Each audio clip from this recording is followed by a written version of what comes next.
नमस्कार दोस्तों, जुलाई का महीना शुरू हो चुका है। इस महीने की 31 तारीख टैक्स भरना ITR फाइल करने की आखिरी तारीख है।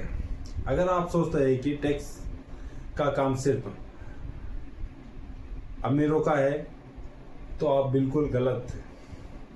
समय पर ITR न भरने पर सरकार आप पर भारी जुर्माना लगा सकती है। इसलिए आज हम बिल्कुल आसान भाषा में समझेंगे कि टैक्स कैसे बचता है और फालतू कटा पैसा वापस कैसे आता है। आगे बढ़ने से पहले अगर आप इस चैनल पर नए हैं और अपनी जेब का पैसा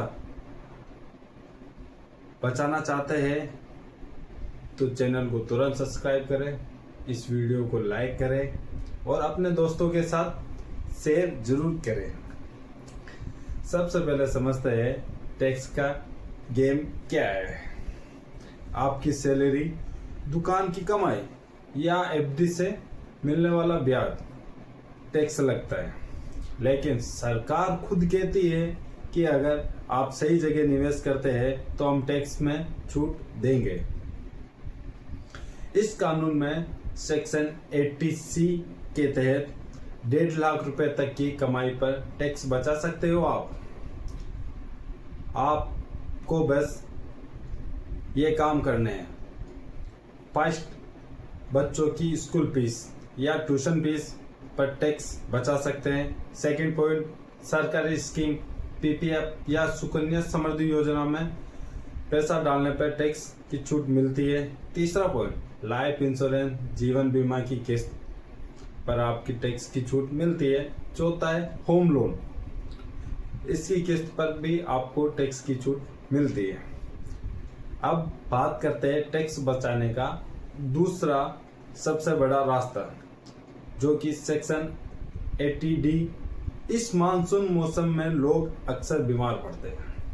अगर आपने अपने परिवार या माता पिता के लिए हेल्थ इंश्योरेंस लिया है तो उसकी किस्त पर आपको अलग से छूट मिलती है।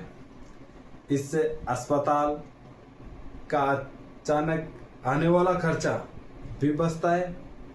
सेकेंड, टैक्स में भी राहत मिलती है। अब आते हैं सबसे जरूरी बात पर, टैक्स रिफंड।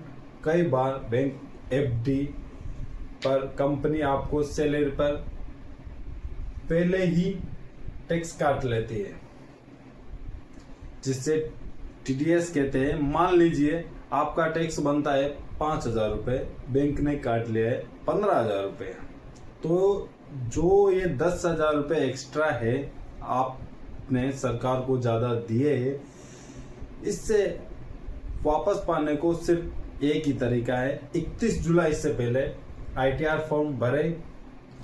जैसे ही आप रिटर्न दाखिल करेंगे, सरकार आपको एक्स्ट्रा कटा हुआ पैसा सीधा आपके बैंक खाते में वापस भेज देगी। तो दोस्तों, समझदारी इसी में है कि 31 जुलाई की आखिरी तारीख का इंतजार न कीजिए। आखिरी दिनों में सरकारी वेबसाइट स्लो हो जाती है और फॉर्म छूटने पर 5,000 रुपये तक का एक्स्ट्रा जुर्माना लग सकता है।